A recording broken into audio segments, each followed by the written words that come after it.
अगर आपको मेरी वीडियोस अच्छी लगती हैं तो लाइक और शेयर करना और हाँ कमेंट कर ज़रूर बताना और ऐसी ही नई नई लेटेस्ट वीडियोस देखने के लिए हमारे चैनल को सब्सक्राइब भी कर देना। स्टोरी की स्टार्टिंग में हम हमारे मेल लीड्स को देखते हैं जो एक दूसरे का फेस देखे बिना ही मैरिज सर्टिफिकेट ले लेते हैं। मिस्टर मोयन कहता है, मैं 3 साल के लिए फॉरेन जा रहा हूँ, इस बीच तुम्हारा जो भी खर्चा होगा मैं उठाऊंगा।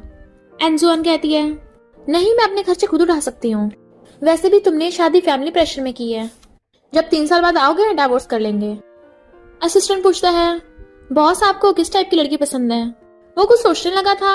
पास्ट में हम देखते हैं जब वो छोटा था उसने एक जुआन नाम की लड़की को बोला था मैं तुम्ही से शादी करूंगा, बट उसके घर वाले उसे ले जाते हैं। तो कहता है जुआन जैसी। इधर डायरेक्टर कहता है, डॉक्टर एन आज मो फैमिली के वारिस मिस्टर मोयन का कार एक्सीडेंट हो गया है, अगर हमारे हॉस्पिटल में उसकी जान न बच पाई तो मो फैमिली हमारे हॉस्पिटल को छोड़ेगी नहीं। वो कहती है, मो जाना बचाना लग रहा है, अमीर लोग सारे सेम ही होते हैं। और कहती है, उससे बोलो कि वो पुअर पेशेंट्स की फीस भर दे तो मैं उसकी जान बचा लूंगी। फिर एम्बुलेंस में नर्स मिस्टर मोयन को लेके आ रहे थे तो डॉक्टर एन उसके ऊपर चढ़ जाती है, उसकी चेस्ट दबाने लगी थी। मिस्टर मोयन सांस नहीं ले रहा था तो वो उसे आर्टिफिशियल ब्रीथ देने के लिए किस करने लग जाती है तो मोयन को होश आने लगा था। डॉक्टर एन ने उसकी जान बचा ली थी। डायरेक्टर कहता है, हमारा हॉस्पिटल बच गया।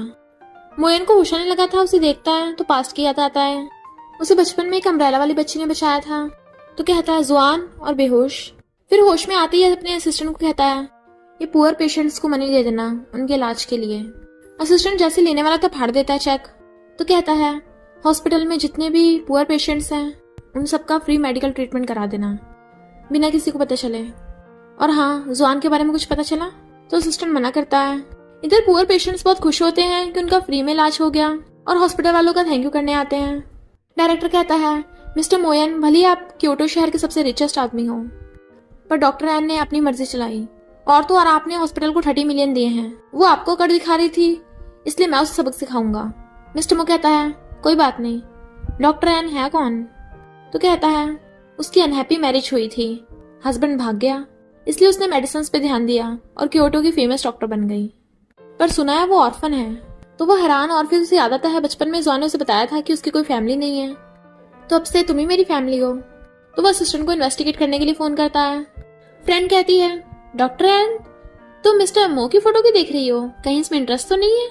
डॉक्टर एन कहती है, नो वे, अगर इसने पुअर पेशेंट्स की हेल्प ना की होती तो मैं इसे देखती भी नहीं। फ्रेंड कहती है, डॉक्टर एन अगर तेरा कुछ ऐसा वैसा प्लान है ना तो रहने दे, क्योंकि मिस्टर मो पहले से शादीशुदा है, अब तो तुझे उसके डिवोर्स तक का वेट करना होगा। डॉक्टर एन कहती है, मैं भी शादीशुदा हूँ। फ्रेंड कहती है, तेरी शादी तो बस नाम की है, मैरिज सर्टिफिकेट लेने के अलावा तुझे ये भी नहीं पता तेरा हस्बैंड है कौन, उसका नाम क्या है। 3 साल हो गए उसने कॉन्टेक्ट भी नहीं किया। डॉक्टर एन कहती है, मैंने तो मैरिज सर्टिफिकेट लेते ही डस्टबिन में फेंक दिया था, मुझे तो ये भी नहीं पता वो दिखता कैसा है, जैसे मिलेगा उसे डिवोर्स दे दूंगी। और तभी उसे कॉल आता है, कल प्रोसीजर के लिए आ जाना। वो कहती है, कौन सी प्रोसीजर? वहीं पे एक डॉक्टर अपनी वाइफ को बोल रहा था मैं तुम्हारे लिए खाना बना कर लाया हूँ, जो मिस्टर मो फोन पे सुन लेता है और फोन काट देता है गुस्से से। तो मेरी वाइफ मुझ पे चीट कर रही है बहुत टाइम से। तभी असिस्टेंट बताता है कि डॉक्टर यानी आपकी वो बचपन वाली फ्रेंड जुआन है। वो खुश होने लगा था तो असिस्टेंट कहता है, ग्रैंडपा ने आपके लिए जो लड़की ढूंढी थी क्या आप उसे डिवोर्स दोगे? मिस्टर मो कहता है, मैंने बस उसके साथ सर्टिफिकेट लिया है, वो मेरी वाइफ नहीं है। इधर डायरेक्टर डॉक्टर एन को आके कहता है, मिस्टर मो से जाकर माफी मांगो। वो कहती है, मैंने उसकी जान बचाई है और वो मुझसे माफी मंगवाना चाहता है। डायरेक्टर कहता है, तुम्हारी वजह से मो फैमिली को 30 मिलियन पे करने पड़े, तभी तो मिस्टर मो तुम्हारे बैकग्राउंड के बारे में पता कर रहे हैं, अगर तुमने माफी नहीं मांगी हमारा हॉस्पिटल गया हमसे। डॉक्टर एन कहती है, मेरी वजह से तुम्हारे हॉस्पिटल को कितना प्रॉफिट होता है, सारे पेशेंट्स मेरी वजह से हॉस्पिटल में आते हैं और तुम चाहते हो मैं ही माफी मांगू? डायरेक्टर कहता है, 2 ही रास्ते हैं, या तो मो फैमिली से माफी मांगो या उन्हें कंपनसेट करो और हॉस्पिटल से निकल जाओ। तभी मिस्टर मो आता है, तुम्हारी हिम्मत कैसे हुई मेरे लोगों से ऐसे बात करने की? डायरेक्टर हैरान, तुम्हारे लोग? मिस्टर मो कहता है, डॉक्टर एन ने मेरी जान बचाई है, मो फैमिली कभी अपनी सेवियर के साथ ऐसे बिहेव नहीं करते। मुझे लगता है तुम्हें अच्छे डॉक्टर्स की पहचान नहीं है, लगता है तुम यहाँ पे डायरेक्टर की पोजीशन खोना चाहते हो। तो डायरेक्टर माफी मांगता है। मिस्टर मो कहता है, डॉक्टर एन मैं तुम्हारे लिए इस हॉस्पिटल में 1 बिलियन डोनेट करता हूँ। वो कहती है, थैंक यू, पर तुम बता सकते हो ऐसा क्यों कर रहे हो? तो कहता है, तुम समझ जाओगे और चला जाता है। तभी डॉक्टर एन को कॉल आता है, मुझे पता नहीं तुम्हारा किस लड़के के साथ चक्कर चल रहा है, 3 दिन में मुझे सिविल ब्यूरो में मिलना। वो कहती है, तुम पागल हो, मैं तुम्हें जानती भी नहीं, और फोन काट देती है। मिस्टर मो कहता है, तुम स्टूपिड बनने का नाटक कर रही हो, और असिस्टेंट से कहता है मैं 3 दिन में प्रेस कॉन्फ्रेंस करूंगा जिसमें पब्लिक डाइवोर्स की अनाउंसमेंट करूंगा। और कहता है जुआन, मैं कभी किसी को तुम्हें बुली नहीं करने दूंगा। ये डॉक्टर कहती है आजकल के स्कैमर्स सिविल ब्यूरो का नाम लेके धमकाने लगे हैं। तभी उसे याद आता है सिविल ब्यूरो यानी मेरा स्कम्बैग हस्बैंड, मुझे वैसे भी उसकी जरूरत नहीं है। एक लेडी एक ग्रैंडपा को बाहर निकाल रही थी बट वो ओल्ड मैन रो रहे होते हैं, मुझे मेरा ग्रैंडसन और ग्रैंड डॉटर इन लॉ नहीं मिल रहा है। इसलिए डॉक्टर एन उनकी हेल्प करने लग जाती है और अपना नंबर लिख के दे देती है, अगर आपको कोई प्रॉब्लम हो तो मुझे कॉल कर देना। ग्रैंडपा कहते हैं ग्रैंड डॉटर इन लॉ, तो कहती है आप वेट कीजिए, मैं आपकी ग्रैंड डॉटर इन लॉ को ढूंढ के लाती हूँ। उसके जाते ही वहां पर मिस्टर मो आ जाता है। ग्रैंडपा आप यहाँ क्या कर रहे हैं? ग्रैंडपा कहते हैं अपनी ग्रैंड डॉटर इन लॉ को ढूंढने आया था। वो कहता है कहाँ है? वो कहता है वो यहाँ थोड़ी ना मिलेगी, मैं किसी को बुलाता हूँ, आपको घर ले जाएंगे। ग्रैंडपा कहते हैं मैं कहीं नहीं जा रहा, मुझे टच मत करो। इतने में डॉक्टर आना चाहती है, मिस्टर मो को डांटती है तुम ओल्ड मैन को बुली कर रहे हो, तुम बहुत रिच हो, इसका मतलब ये नहीं कुछ भी करोगे, आप पुलिस को कॉल करती हूँ। मिस्टर मो कहता है ग्रैंडपा अब क्या आप अपने ग्रैंडसन को पुलिस स्टेशन भिजवाओगे? डॉक्टर एन कहती है ग्रैंडपा ये आपका ग्रैंडसन है? ग्रैंडपा कहते हैं तेरी पनिशमेंट है, अगर मैं यहाँ नहीं आता तो मुझे तो पता नहीं चलता तुम और ग्रैंड डॉटर इन लॉ यहाँ आओ। मिस्टर मो हैरान था। ग्रैंडपा डॉक्टर एन का हाथ पकड़ लेते हैं, बच्ची तूने पिछले 3 साल से बहुत कुछ सहा है, इसने तुम्हें बहुत बुली किया। वो कहती है ग्रैंडपा आप गलत समझ रहे हो, मैं आपकी ग्रैंड डॉटर इन लॉ नहीं हूँ। ग्रैंडपा कहते हैं मिस्टर मो ये सब तेरी गलती है कि अब तेरी वाइफ मुझे पहचान भी नहीं रही है।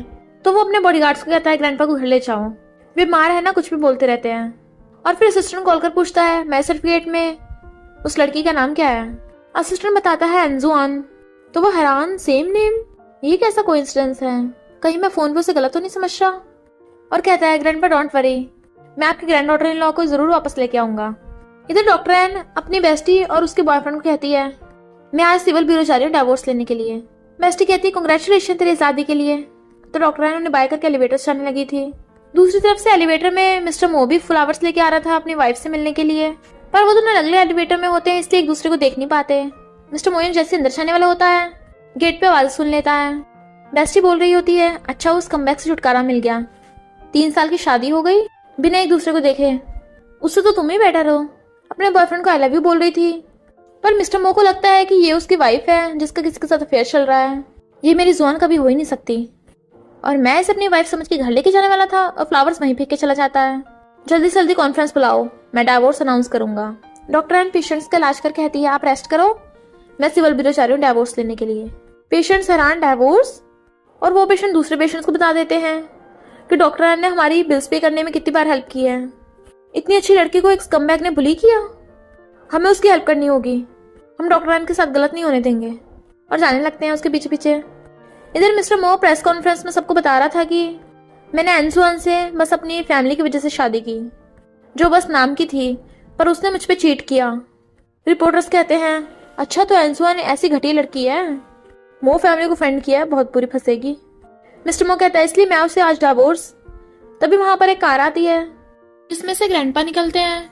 मेरी मर्जी के बिना ये शादी तोड़ रहा है, तुझे क्या लगा मैं मर गया? और उससे माइक छीन के सबको बताते हैं कि ये सब एक मिसअंडरस्टैंडिंग थी और उसे पकड़ के घर लेके जाने लगे थे।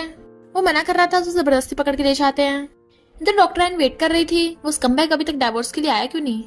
तभी देखती वहां पर बोर्ड लगा है मिस्टर मो का डाइवोर्स के लिए प्रेस कॉन्फ्रेंस हुई थी। तो हैरान लगती है क्या कोइंसिडेंस है, सेम डे डाइवोर्स। ग्रैंडपा कहते गुस्सा मत हो, एक बार एंजुआन के बारे में भी सोच, किसी अनजान से एकदम से शादी हो जाए और फिर उसका हस्बैंड 3 साल के लिए गायब हो जाए, तुझे एक बार उससे बात करनी चाहिए। वो कहता है ग्रैंडपा कोई मिसअंडरस्टैंडिंग नहीं है, मैंने खुद सुना है, वो लड़की मुझे धोखा दे रही है और अगर आप बीच में ना आते ना तब तक डाइवोर्स हो चुका होता। और फोन करता है डाइवोर्स पेपर से रेडी करो। इधर डॉक्टर एन को डायरेक्टर का कॉल आता है तुम्हारे डाइवोर्स की वजह से बहुत बड़ा मैटर हो गया है, बहुत सारे पेशेंट तुम्हें सपोर्ट करने के लिए आ गए हैं, तुमने हॉस्पिटल को समझ के रखा है, चुपचाप जल्दी से डिजाइन कर दो। और फोन काट देता है। असिस्टेंट कहता है बॉस आपके कहने पे हमने उस हॉस्पिटल को खरीद लिया है, कल उसकी रिबन कटिंग सेरेमनी होगी, क्या आप सच में डॉक्टर एन को ही डायरेक्टर बनाना चाहते हो? वो कहता है वो मेडिकल स्किल्स में माहिर है और एक अच्छी डॉक्टर है, वो डायरेक्टर की पोजीशन डिजर्व करती है। और कहता है जुआन मेरा वेट करना, डाइवोर्स के बाद तुम्हें से शादी करूंगा। डायरेक्टर कहता है समझ नहीं आ रहा मिस्टर मो ने हमारे हॉस्पिटल को बाय क्यों किया।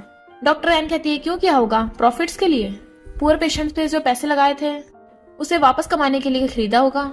तभी वहां पर मिस्टर मो और असिस्टेंट आ जाते हैं। डायरेक्टर वेलकम करता है बट वो उसे बाहर नहीं देता और सीधा रिबन कटिंग सेरेमनी में पहुंच गया था। सबको बताता है कि मैंने क्योटो के हॉस्पिटल को इसलिए एक्वायर किया है, सिर्फ प्रॉफिट के लिए नहीं, क्योटो के लोगों की भलाई के लिए। जो भी पेशेंट्स पॉवर्टी की वजह से अपना इलाज नहीं करवा पाते, अब से उन्हें फ्री ट्रीटमेंट दिया जाएगा। सब लोग क्लैप करते हैं। मिस्टर मो कहता है, और तो और मैंने हॉस्पिटल में न्यू डायरेक्टर अपॉइंट किया है, वो है डॉक्टर एन। सब बहुत खुश होते हैं, हाँ डॉक्टर एन तो बहुत अच्छी है, हम भी डॉक्टर एन के साथ हैं। पर डायरेक्टर चला जाता है। डॉक्टर एन सोचती है, क्या मैंने मिस्टर मो को गलत समझा, ये बाकी अमीरों जैसा नहीं है। फिर जब वो जा रही होती है, डायरेक्टर जानबूझ के उससे टकरा जाता है, उस पर पानी गिरा दिया था। डॉक्टर एन, सॉरी तुम तो डायरेक्टर बन गई हो ना, तुमने जरूर मिस्टर मो को सीक्रेटली पटाया होगा, वरना तुम्हारी मेरी पोजीशन लेने की हिम्मत नहीं होती। अब देखना मैं हॉस्पिटल में तुम्हें कैसे बाहर फिकवाता हूँ। तो डॉक्टर एन भी उसे सुनाकर चली जाती है। फिर डायरेक्टर ऑनलाइन डॉक्टर एन की फोटोज वायरल कर देता है। सब लोग उसे ही देख रहे थे। इसका पता नहीं कितने लड़कों के साथ चक्कर चलता होगा, पता नहीं कितने लोगों के साथ सोई होगी। तो डॉक्टर एन गुस्से में होती है, किसी ने मेरे खिलाफ एआई से एडिट करी फोटोज वायरल की हैं। मिस्टर मो को फोटोज दिखाती हैं, मेरे खिलाफ र्यूमर्स वायरल हो रही हैं, तो मुझे डायरेक्टर पोजीशन नहीं चाहिए। मिस्टर मो कहता है, मैं तुम्हारी प्राइवेट लाइफ में इंटरफेयर नहीं करूंगा, अगर तुम्हारे बारे में ऐसी न्यूज हो रही है तो मैं तुम्हें हॉस्पिटल में नहीं रख सकता। वो कहती, तुम्हें पता है ये मिसअंडरस्टैंडिंग है। तो कहता है, अगर ये मिसअंडरस्टैंडिंग है तो खुद को इनोसेंट प्रूव करो, दिखाओ मुझे तुम्हें डायरेक्टर बनने का दम है या नहीं। वो कहती है ओके। पर उसके जाने के बाद वो असिस्टेंट कहता है, टेक्निकल डिपार्टमेंट से कहो उसकी पूरी हेल्प करें। और सोचता है, जुआन मुझे ब्लेम मत करना, मैं चाहता हूँ तुम खुद को प्रोटेक्ट करना सीखो। डॉक्टर कहती है, मुझे पहले से पता था ये सब तुम्ही ने किया है। तो पुलिस सीनियर डॉक्टर को पकड़ना चाहती है और वो उसके थप्पड़े मार देती है, तुम बहुत गिरे हुए निकले। तो डॉक्टर कॉल करती है, हॉस्पिटल में अनाउंस कर दो, अगर अब से किसी ने किसी पे झूठे आरोप लगाए तो उसे डायरेक्ट जेल होगी। तभी वहां पर मिस्टर मो आता है और उसे वेल डन करके चला गया था। वो असिस्टेंट का थैंक यू करती है कि तुम्हें टेक्निकल डिपार्टमेंट को बुलाया था ना, वरना तो मुझे प्रूफ नहीं मिलता। असिस्टेंट कहता है, थैंक यू मेरा नहीं बॉस का करो, उन्होंने ही मुझे बोला था। तो सोचती है, वो तो पहले मेरी प्राइवेट लाइफ में इंटरफेयर नहीं करना चाहता था, तो मेरी हेल्प क्यों की। और फिर उसे देख के स्माइल किया जा रही थी। बेस्टी पूछती क्या हुआ, तो कहती है, मिस्टर मो काफी हैंडसम है, मैंने बस उसे स्टार्टिंग में गलत समझा था। फिर जब वो उससे फाइल साइन कराने आई थी, मिस्टर मोयन का असिस्टेंट कॉल आता है, आपकी वाइफ फोन नहीं उठा रही। तो कहता है, तो फिर उसकी लोकेशन ट्रैक करो, कुछ भी करो, चिल्ला के पड़ रहा था। तो डॉक्टर एन डर जाती है, मिस्टर मो को क्या हो गया। तो कहता है, सॉरी तुम डर गई। तो पूछती है, क्या हुआ था। वो बताता है, डाइवोर्स, मेरी वाइफ शादी के बाद दूसरों के साथ गुलछर्रे उड़ाती फिर रही है और फोन भी नहीं उठा रही। तो डॉक्टर एन अपनी बेस्टी को बता रही थी, लगता है मिस्टर मो की वाइफ बहुत बुरी है, अगर मेरा हस्बैंड मिस्टर मो के जितना आधा भी अच्छा होता ना, मैं गॉड का थैंक यू करती। बेस्टी उसे इशारों से बता रही थी कि मिस्टर मो पीछे ही है, बट वो कहती है, तूने मिस्टर मो के फेशियल फीचर्स देखे हैं, कितना हैंडसम है वो, जैसे कोई ग्रीक स्कल्पचर हो। तभी मिस्टर मो पीछे से आता है, क्या हुआ। तो एकदम से डर जाती है और कहती है, मेरा मतलब थैंक यू बॉस मुझे डायरेक्टर की पोजीशन देने के लिए। और उसे फाइल देता है। डॉक्टर एन का फोन बजने लगा था, बट वो काट देती है। देन वो जाता दोबारा अपनी वाइफ को कॉल करता है। डॉक्टर एन कहती है, ये स्कम्बैक की इतनी हिम्मत दोबारा मुझे कॉल कर रहा है। और कहती है, स्कम्बैक मेरे पीछे को नहीं छोड़ रहा। वो कहता है, हम कल मिलेंगे। तो कहती है, मैं तुम्हारी क्यों सुनूं। तो कहता है, डाइवोर्स करने आ जाना। इधर ग्रैंडपा कहते हैं, उस नलायक को तो अपनी वाइफ की कदर नहीं है, उसे डाइवोर्स देना चाहता है, लगता है मुझे उसकी वाइफ को वापस लाना होगा। अंकल की बेटी यानी मिस्टर मो की कजन कहती है, ग्रैंडपा वो लड़की बार बार मिस्टर मो से डाइवोर्स लेट करवा रही है, मुझे तो लगता है वो मो फैमिली के पैसों के पीछे है। ग्रैंडपा कहता है, बिल्कुल भी नहीं, जुआना ऐसी लड़की नहीं है। अंकल कहता है, उस लड़की का ना कोई फैमिली है ना कोई बैकग्राउंड है, उसने पैसों के लिए तो मो फैमिली से शादी की है। ग्रैंडपा कहता है, पैसे पैसे, जब देखो मो फैमिली की वेल्थ के पीछे पड़े हो, मैं अभी मरा नहीं हूँ, तो यहाँ तुम लोगों की नहीं चलेगी। दूसरी तरफ हम डॉक्टर एनजोन को देखते हैं, जो बाइक पे होती है और हेलमेट टाक के आती है। भले तुम्हारी 100 बिलियन वेल्थ है, पर इस शादी का डाइवोर्स होके रहेगा। और दिए गए एड्रेस पे आती है। ग्रैंडपा कहते हैं, जुआन तुम आ गई, चलो बैठ के बात करें। वो हैरान, ग्रैंडपा आप, मैं गलत जगह पे तो नहीं आ गई। ग्रैंडपा कहते, नहीं तो यही तुम्हारा घर है। ग्रैंडपा सब बताते हैं तो हैरान, 3 साल पहले मैंने जिसके साथ मैरिज सर्टिफिकेट लिया था वो मो फैमिली से था, ये कैसे हो सकता है। ग्रैंडपा कहते हैं, यही सच है, 3 साल से तुम घर नहीं वापस आई, तुम्हारे साथ गलत हुआ, मेरा ग्रैंडसन थोड़ा खड़ूस है, पर वो दिल से बुरा नहीं है, वो तुम्हें हमेशा प्रोटेक्ट करेगा। तो ग्रैंडपा पूछती है, आपके कितने ग्रैंड चाइल्ड हैं। ग्रैंडपा कहते हैं, बहुत सारे। तो सोचती है, अच्छा ये कोइंसिडेंस थोड़ी ना हो सकता है, मेरी मो फैमिली की किसी दूसरे बेटे से शादी हुई होगी। और कहती, ग्रैंडपा मैं आज डाइवोर्स की बात करने आई हूँ। ग्रैंडपा पूछते, क्यों, मेरे ग्रैंडसन ने तुम्हें बुली किया है, मैं उसे पनिश करूंगा। तो कहती, नहीं नहीं, भले हमने मैरिज सर्टिफिकेट लिया है, पर हमारी कॉन्ट्रैक्ट मैरिज थी, 3 साल से एक दूसरे को मिले भी नहीं, हमें एक दूसरे के लिए फीलिंग्स ही नहीं है, इससे डाइवोर्स लेना है।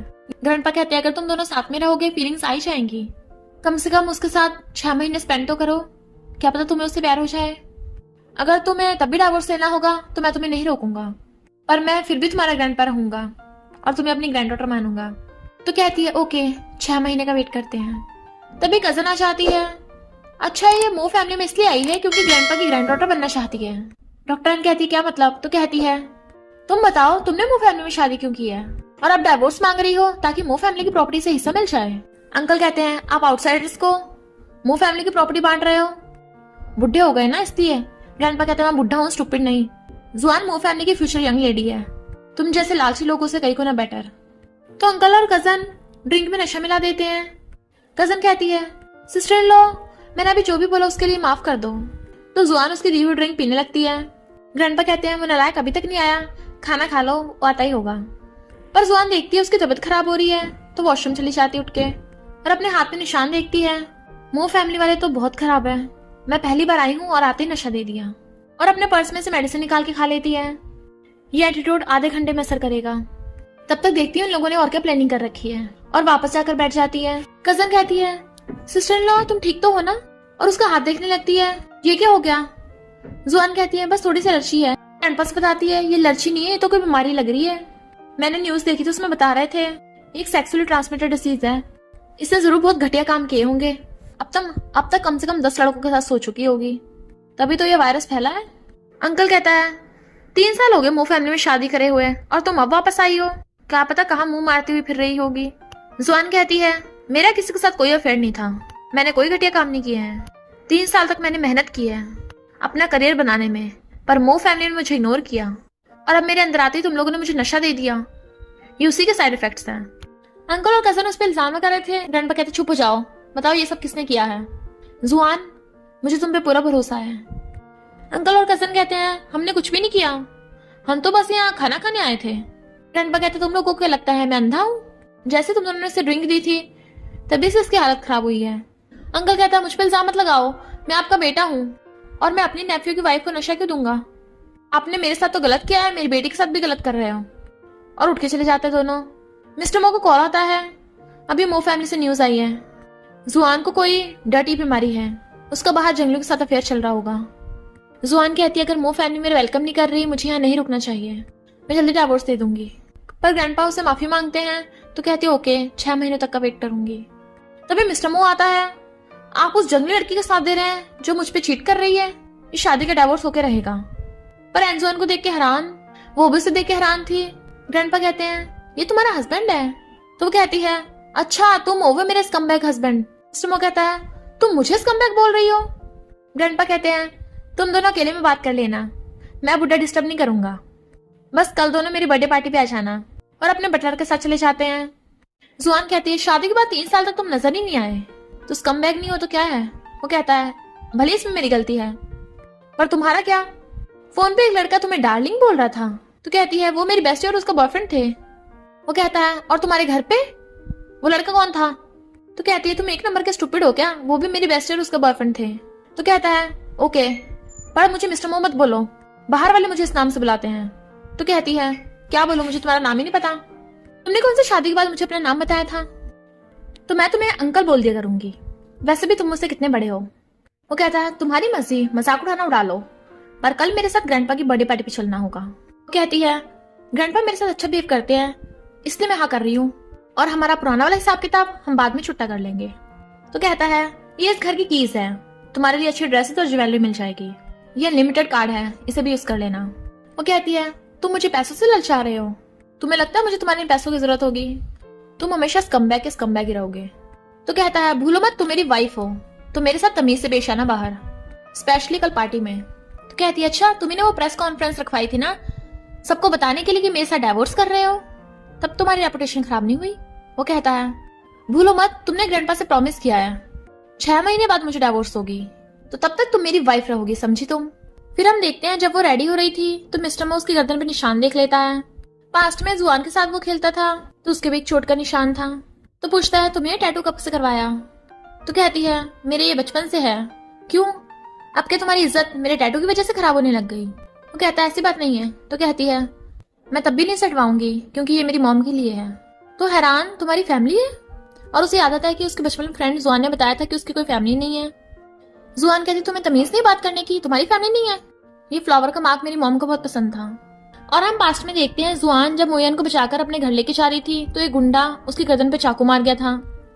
वो बेहोश हो जाती है। उसके मॉम डैड उसे उठाकर कार में हॉस्पिटल लेके जाने लगते हैं और कहती है अगर मेरे टैटू की वजह से तुम्हारी मो फैमिली की इज्जत में आंच आएगी तो मैं इस पार्टी में नहीं जा रही। मिस्टर मो सोचता है टैटू का निशान सेम नहीं है और इसकी तो फैमिली भी है, लगता है ये मेरी वाली जुआन नहीं है। तब ये सिस्टम आता है बॉस मैं 100 मिलियन की पेंटिंग्स ले आया ग्रैंडपा को गिफ्ट देने के लिए। बट वो उसे जाते देख रहा था तो असिस्टेंट कहता है बॉस लगता है आपको यंग लेडी से प्यार हो गया, 100 मिलियन की शर्त लगा के बता सकता हूँ। मिस्टर मो कहता है तो 100 मिलियन तैयार रखना, तुम ये शर्त हार गए। असिस्टेंट कहता है इतनी जल्दी विनर नहीं बता सकते। एक बात और, आपके सेकंड अंकल ने 5 मिलियन का एक ब्लैक मार्केट से नशा खरीदा था, वही जो डॉक्टर एनजुआन को दिया गया है। मिस्टर मो कहता है मुझे पता अंकल ये सब प्रॉपर्टी के लिए कर रहा है, ये प्रूफ उस अंकल को भेज दो, वो खुद ही डर के मारे चुप हो जाएगा। इधर अंकल डर जाता है, लगता है मिस्टर मो को पता चल गया कि मैंने उसकी वाइफ को नशा देने के लिए ब्लैक मार्केट से नशा खरीदा था, कहीं आज ग्रैंडपा की बर्थडे पार्टी पे वो कुछ प्रॉब्लम ना खड़ी करे। इधर ग्रैंडपा की बर्थडे पार्टी हो रही थी, दूसरी रिच फैमिली वाले उन्हें बहुत एक्सपेंसिव गिफ्ट्स दे रहे थे। तभी वहां पर गाँव नाम की लड़की आती है। कजन कहती है तुम आ गई फॉरेन से, तुम मिस्टर मोयन की बचपन से फ्रेंड हो, तुम्हारी उससे शादी होनी चाहिए थी पर उसने किसी और से शादी कर ली। गाँव पूछती है उसकी किस फैमिली की लड़की से शादी हुई है। कजन कहती है ऐसी कोई पुअर फैमिली से है पर उन दोनों की शादी में कुछ खास इंटरेस्ट नहीं है, कॉन्ट्रैक्ट मैरिज है, 6 महीने बाद डाइवोर्स करने वाले हैं, तो तब तुम मेरे सिस्टर इन लॉ बन जाना। इतने वहां पर मिस्टर मोयन और उसकी वाइफ एनजुआन आ जाते हैं।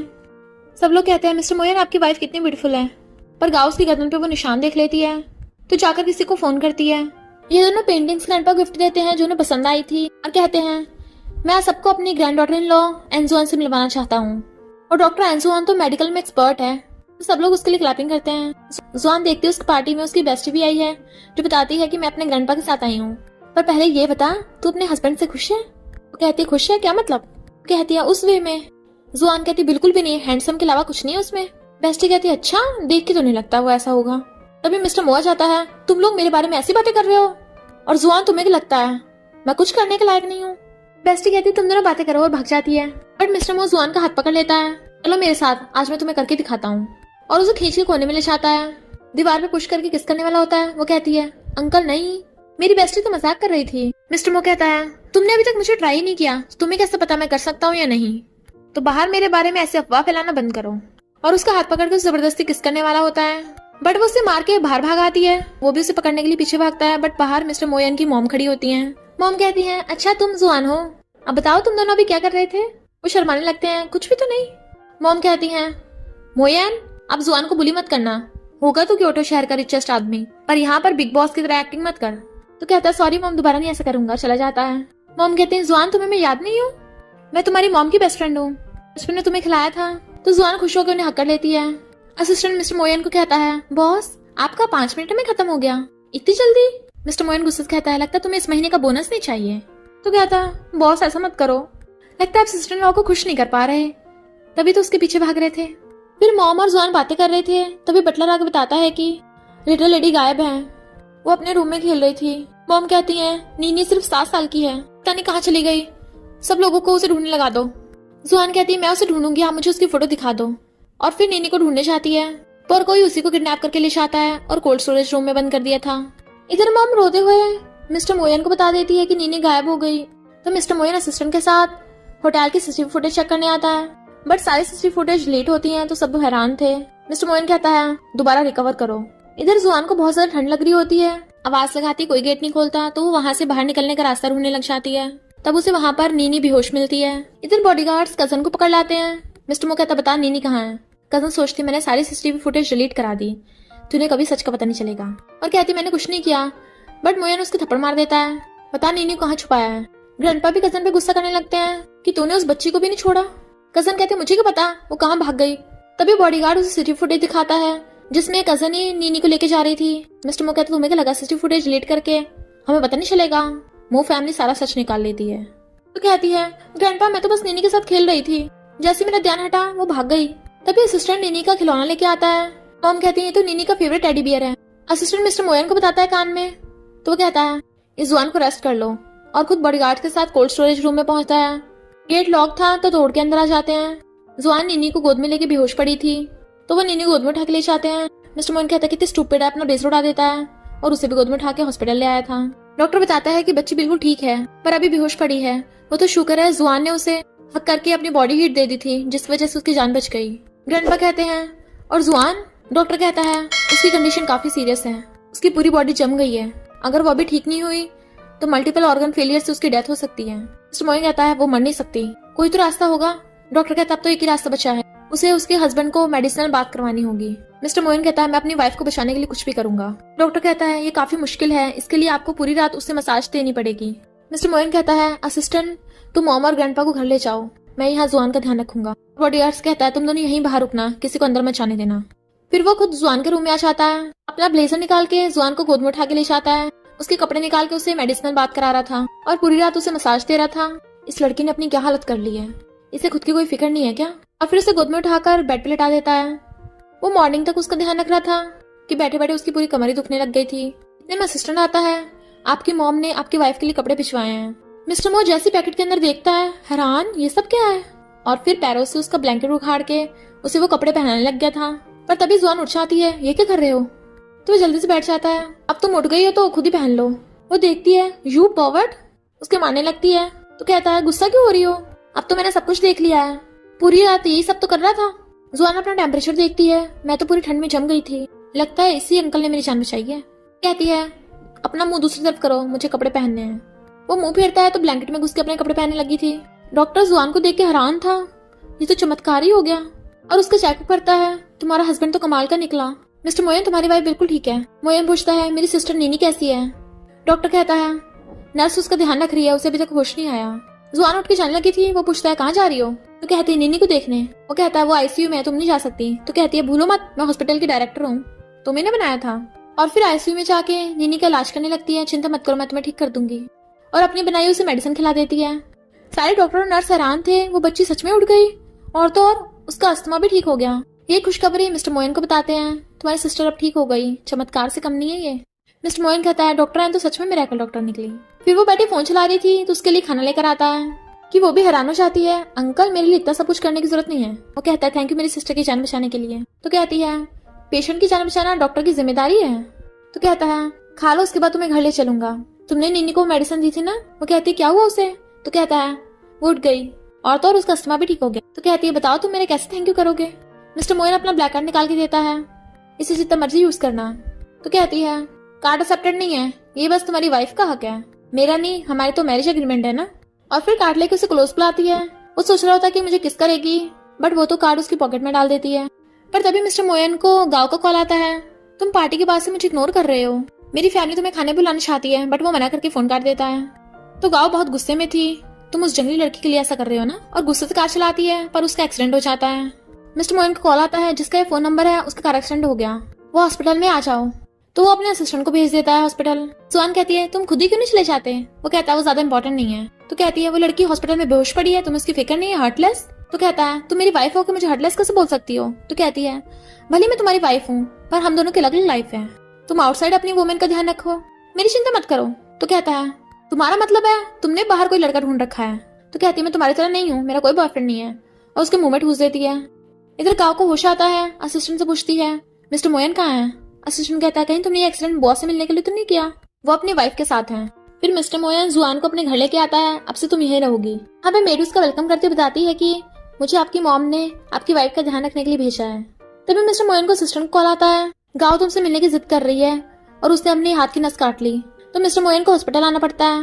वो उसे हक कर रही थी तो कहता दूर हटो, तुमने आगे मेरे लिए बहुत मुश्किलें बढ़ा दी हैं। और कहती मैंने सब तुम्हारी वजह से किया है, जब से तुम्हारी वो वाइफ आई है तुम मुझे भाव ही नहीं देते। बट मिस्टर मोयन उसे क्लियरली बता देता है कि मैं तुम्हें लाइक नहीं करता, मैं बस तुम्हें अपनी सिस्टर की तरह मानता हूँ। इधर ग्रैंडपा कजन को डांट रहे थे, तुमने 2 लोगों की जान खतरे में डाली है, और उसे मारते हैं कि मैं तुम्हें मो फैमिली से बाहर निकालता हूँ। पर उनके जाने के बाद ग्रैंडपा की खुद तबीयत खराब हो गई थी और बेहोश। और फिर बटलर जुआन को फोन करता है, ग्रैंडपा को अजीब बीमारी हो गई है, तो भाग कर जाती है और एक्यूपंक्चर से उनका इलाज कर रही थी, इन्हें तो किसी ने पॉइजन दिया है। जैसे मेडिसिन खिलाती है ग्रैंडपा खून की उल्टी करते हैं, तो बताती है पॉइजन की वजह से ग्रैंडपा की बीमारी बढ़ती जा रही है, मैंने काफी जहर तो निकाल दिया है पर अभी भी बाकी है। और बटलर्स कहती है अब से आप ग्रैंडपा के खाने पे ध्यान रखना, कहीं उनके खाने में कोई कुछ मिलाता तो नहीं है। ये रही सिल्वर नीडल, इससे पता चल जाएगा फूड पॉइजन है या नहीं। मोयन कार से जा रहा था, तभी देखता है जुआन कुछ गुंडों से फाइटिंग कर रही है, तो हंसता हुआ देखने लगता है। वो उन सारों गुंडों को पीट डालती है। गुंडों से माफी मांगते हैं तो कहती है, बताओ तुम लोगों को किसने भेजा। गुंडे कहते हैं, तुम बहुत ब्यूटीफुल हो ना, और हम सिंगल, इसलिए तुम पे ट्राई मारने आए थे बस। तभी वो उन्हें कुछ खिला देते। गुंडे पूछते ये क्या था, तो कहती है, इसके बाद तुम कभी भी किसी लड़की को छेड़ने की हिम्मत नहीं करोगे। इसका एंटीडोट तो सिर्फ हॉस्पिटल में मिलेगा, वो भी 1 लाख का। तभी वहां पर गाँव आती है और जानबूझ के जुआन को छुड़ाने के लिए कहती है, मैं तो मिस्टर मोयन से मिलने आई थी, वो अपना ब्लेजर गलती से मेरे पास छोड़ गया और उसके लिए कुछ गिफ्ट लाई थी। जुआन कहती है, ये गिफ्ट कचरा है, फेंक देना, और तुम्हें मिस्टर मोयन से मिलने की जरूरत नहीं है, उसका ब्लेजर मैं उसे वापस कर दूंगी। और एकदम से ब्लेजर छीन लेती है। सॉरी, तुम्हें चोट तो नहीं लगी? जरा मेरे हाथ बहुत तेज चलते हैं ना, और तुम्हारी गर्दन पे लव बाइट कहाँ से आया? अपनी कार में वापस जाओ, तुम्हारे जंगली लड़के तुम्हारा इंतजार कर रहे होंगे। और बाइक से चली जाती है।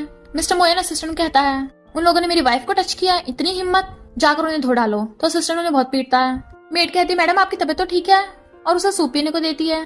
इतने वहां पर मिस्टर मोयन आ जाता है। जुआन कहती है, मुझे तुम्हारी शक्ल नहीं देखनी, मैं अपने रूम में जाकर सूप पीऊंगी। बट वो उसका हाथ पकड़ के रोने लग गया था, तो उसके दर्द होने लगता है। इनफैक्ट उसकी चोट लगी थी, तो वो उसकी फिक्र करने लग जाता है, पर कहती है, मुझे टच मत करो। मिस्टर मोयन मेडिसिन बॉक्स मंगाता है, तो कहती है, ये सब नाटक मत करो, यहाँ पे ग्रैंडपा नहीं है। बट वो फिर भी उसकी चोट पे मेडिसिन लगाने लग जाता है, तो वो भी उसे देखने लगी थी। वो कहता है, अगर दोबारा से कोई प्रॉब्लम हो तो मुझे बुला लेना, मैं तुम्हें अपने 2 बॉडीगार्ड्स दे दूंगा। कहती है, मुझे किसी की जरूरत नहीं है, मैं खुद का ध्यान रख सकती हूँ। वो कहता है, मुझे पता तुम्हें फाइटिंग आती है, पर लड़ाई करते तुम्हारी चोट लग जाती है, और मुझे तुम्हारी फिक्र होती है, इसलिए मुझे कॉल करके बुला लेना। तो कहती है, ओके अंकल। वो कहता है, क्या मैं इतना बुढ़ा हूँ, मुझे अंकल बोल रही हो? वो कहती है, मुझसे तो बड़े हो ना, अंकल नहीं बोलू तो क्या बोलूं? ओके, मैं तुम्हें अंकल नहीं बोलूंगी, क्यों ना ओपा बोलूं? तो वो अंदर अंदर बड़ा खुश होता है, और फिर उसे अपने हाथों से खिलाने लगा था। फिर नेक्स्ट डे वो जाने लगी तो वो पूछता, कहाँ जा रही हो? तो कहती है, तुम्हारे ग्रैंडपा की बहुत तबीयत खराब हो गई थी, तुम्हें नहीं पता? तो दोनों ग्रैंडपा से मिलने आते हैं।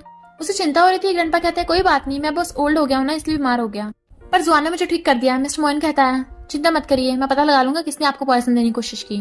जुआन ग्रैंडपा का इलाज करने लग जाती है, जिससे उनकी बॉडी का सारा टॉक्सिन बाहर निकल जाता है। अब आप बिल्कुल ठीक हो गए। तभी जुआन के अकाउंट में 10 मिलियन ट्रांसफर होते हैं, तो वो हैरान, बटलर इतने पैसे क्यों दिए? बटलर बताता है, मास्टर ने दिए हैं। ग्रैंडपा कहते हैं, तुम मेरी ग्रैंड डॉटर इन लॉ हो, मेरी जान बचाई, इतना तो बनता है। तभी बॉडीगार्ड से एक आदमी को पकड़ लाते हैं, इसका नाम झैंग है, इसी ने ग्रैंडपा को पॉइजन दिया था, और इसी ने उन गुंडों को भेजा था जो यंग लेडी को छेड़ रहे थे। पर जुआन जैसे उस आदमी का फेस देखती है, तो कहती है, ये तो वही है, मैं तुम्हें मार डालूंगी, और बेहोश हो जाती है। तो मिस्टर मोयन उसे पकड़ लेता है, और उस आदमी को पुलिस के हवाले करवा दिया था। डॉक्टर चेकअप कर बताता है कि उस कोल्ड स्टोरेज वाले इंसिडेंट की वजह से यंग लेडी की बॉडी काफी वीक हो गई थी, इसलिए वो बेहोश हो गई होंगी। जुआन रोती हुई मॉम को बता रही थी कि वही वो आदमी है जिसने मेरे मॉम डैड का कार एक्सीडेंट कराया था, उस टाइम मैं बच्ची थी, बच गई, पर मैं उस आदमी को मार डालूंगी।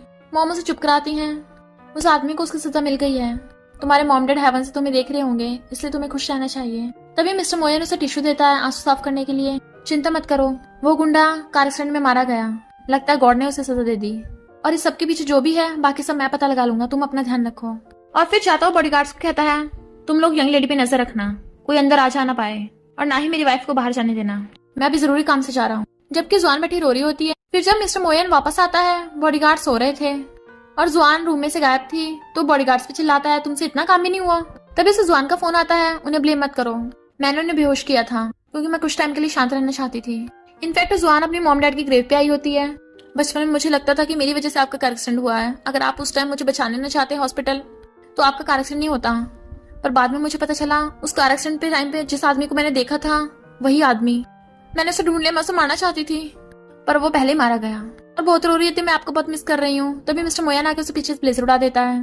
फिर वो उसे घर लेके आ रहा था। मेड बताती है कि गाँव का बहुत टाइम से वेट कर रही है, मैंने बहुत रोका पर अंदर घुस आई। मिस्टर मोयन कहता है, तुम यहाँ क्यों हो?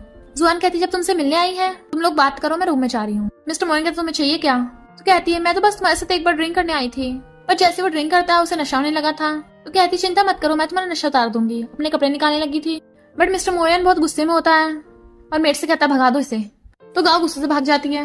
मेड जुआन को बताती है, यंग मास्टर को पता नहीं क्या हो गया। जुआन समझ जाती है ड्रिंक में नशा था, और वो और मेड उसे पकड़ के रूम में ले जाते हैं। वो उसका चेकअप करती है, इसकी बॉडी में तो कुछ ज्यादा ही नशा हो गया, बट वो उसे पकड़ के खींच लेता है और उसके ऊपर चढ़ के जबरदस्ती किस करने लग गया था। वो खुद को बचाने की कोशिश कर रही थी और उसके किक कर देती है, तो बेचारा दर्द से चिल्लाने लगता है। वो कहती है, यू कम बैक। तो कहता है, मैं तुम्हारा हस्बैंड हूँ, मुझे कम बैक कैसे बोल सकती हो? तो कहती है, तुम्हें नशा दिया गया है, मैं तुम्हें ठीक करूंगी। वो किस करने लगा था, ऐसे ठीक करोगी? बट वो उसे थपड़ा मार के गिरा देती है। हमारा 5 महीने में डिवोर्स होने वाला है, तब तक तुम मुझे टच नहीं कर सकते। वो कहता है मैं खुद पे कंट्रोल नहीं कर पा रहा, तो प्लीज तुम बाहर चली जाओ। वो कहती है मैं तुम्हें एटीट्यूड दे दूंगी, बट वो उसे भगा देता है, तो वो भी गुस्से से बाहर आ गई थी। मिस्टर मोयन सोचता है मैं तुम्हें हर्ट नहीं करना चाहता था, पर उसकी बहुत तेज दर्द हो रहा था। जुआन को गुस्से में देख मेट कहती है यंग मास्टर के दिल में सिर्फ आप ही हो। वो जो गाओ नाम की लड़की आई थी ना, यंग मास्टर उससे भाव भी नहीं देते, पर वो जबरदस्ती उनके पीछे पड़ी है। उनका आपके अलावा किसी पे क्रश नहीं है। जुआन कहती है मैं उसे जाके देखती हूँ एक बार, और फिर कहती है दिखने में तो काफी हैंडसम है। वो कहता तुम वापस क्यों आई? तो कहती है बोलो मत, निडल से उसका इलाज करने लगी थी, अब तुम्हारा धीरे धीरे नशा उतर जाएगा। पर ये काफी नहीं है, और मेडिसिन अपने मुंह में डाल के उसे अपने मुंह से खिला देती है। उसने उसे किस किया था तो वो भी उसे क्लोज कर लेता है। तुम्हें पता तुम फायर के साथ खेल रही हो? तो कहती है क्यों, मैं तुम्हारी लीगल वाइफ हूँ। और दोनों किस करने लग जाते हैं, तो साथ में नाइट स्पेंड कर लेते हैं। मॉर्निंग में जब वो सो रहा था तो उसे टच कर रही थी, जैसे वो उठने लगता है खुद सोने का नाटक करने लगती है, देन वो उसे पीछे से हक कर लेता है। अब हमारा वन नाइट स्टैंड हो गया ना, तो मैं तुम्हारी रिस्पॉन्सिबिलिटी लेता हूँ। और फिर उसका टैटू देख के पूछता है क्या तुम मुझे इसके बारे में बता सकती हो? तो कहती है मेरे फर्स्ट लव को डिनोट करता है, और मेरी मदर को भी। तो पूछता है क्या तुमने अपने फर्स्ट लव के साथ भी वन नाइट स्टैंड किया था? तो कहती किसने कहा फर्स्ट लव के साथ नाइट स्पेंड करनी जरूरी है, क्या उल्टा सीधा सोच रहे हो? वो कहता है फिर वो फर्स्ट लव कैसे हुआ, सीक्रेट लव हुआ? चलो मुझे तुम्हें किसी से मिलवाना है। फिर उसने एक आदमी को अरेस्ट कर रखा था, पता चलता है कि इस आदमी ने ही उस गुंडे को मरवाया था। इनफैक्ट ये जुआन का अंकल होता है, इसने उस गुंडे को बोलकर उसके मॉम डैड का एक्सीडेंट कराया था, और सबूत मिटाने के लिए उस गुंडे को भी मरवा दिया, तो वो उसे पुलिस के हवाले कर देते हैं। इधर गाओ मिस्टर मोयन के ऑफिस में उससे मिलने आती है। वो कहता 5 साल पहले तुम्हारे भाई ने मेरी जान बचाई थी, पर मुझे बचाने के चक्कर में उसकी डेथ हो गई।